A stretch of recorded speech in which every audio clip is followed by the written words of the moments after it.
I've been signed off as a result of a fall, so I've been able to watch more C-dramas than normal. So here's another one, much more quickly than normal. So I've just finished Sword and Fairy 4, also known as Chinese Paladin 4. It's got technically 6 main roles, 2 of which are like the ones you follow from start to finish. 2 are most of the drama, and the other ones sort of pop in and out, but they are pretty much there the whole time. I'm going to try and say both their real names and their character names, and I apologize in advance if I slaughter anything. I have been practicing, and I'm going to try really hard to get them right. So first up, we have Yoon Tian-he, played by Chen Zhiyan. Then we have Ju Jin-yi, playing Han Lingsha. Then we have Mao Zejun, playing Murong Ziying. I think I'm doing okay so far. Then we have Mao Xiaohui, playing Liu Mengli, and Wang Duo, playing 2 characters technically, Xuan Zhao and Xuan Ying, and Wang Yuan Ke, playing Su Yao. Now, I'm not going to go into the characters themselves because that in and of itself is a spoiler, and I do like to do them spoiler free. So as before, we're going to start with the bad and end with the good, as my coaching days taught me. And we're going to start right off the bat with Ju Jin-yi. Now, anyone who has been a C-drama fan for quite a few years knows that Ju Jin-yi is quite typecast. She tends to play quite a similar role. She managed to play a little bit more in her last show that I reviewed, but she does go to default here. Now, don't come at me, Ju Jin-yi fans. I do actually quite like her. There's something about her that I like, but she is typecast. She is depressingly pretty, though. That said, I also know that she's not everybody's cup of tea. So if you're not looking for a sort of standard Ju Jin-yi performance, then you might not get into this one. The next thing I want to point out was more at the beginning of the drama, sort of probably maybe the first third to halfway through. It could be very predictable. You know where it was going to go, you know what it was going to do, and so on and so forth.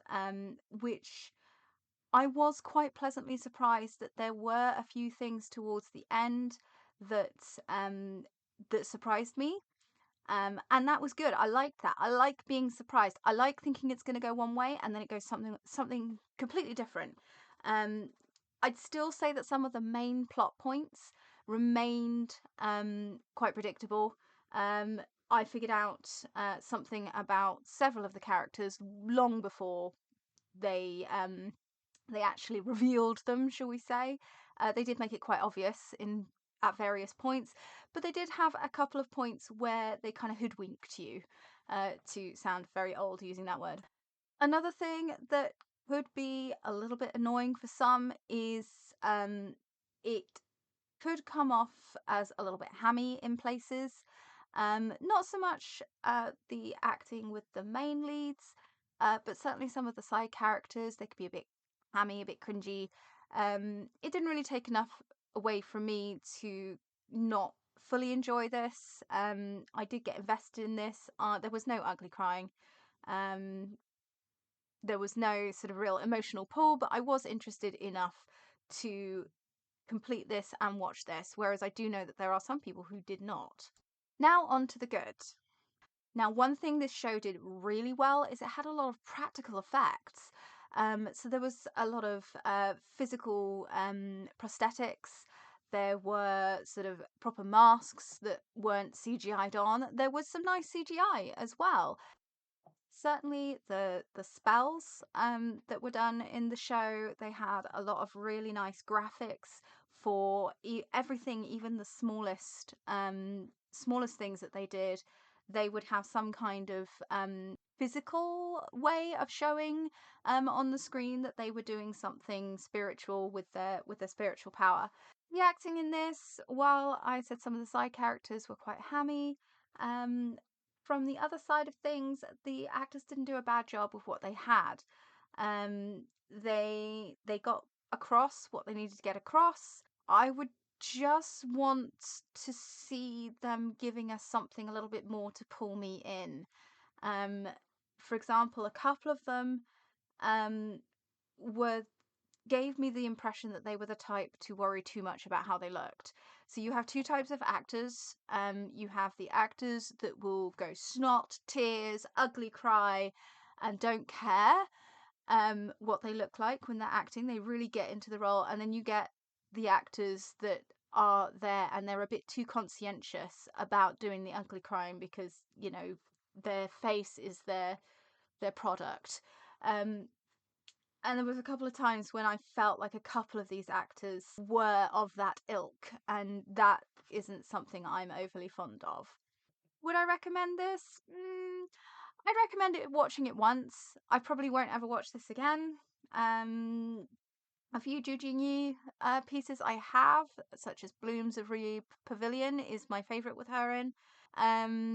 But only once is all I would do for this one. It was good. I quite enjoyed it, but it wasn't brilliant. It was just meh.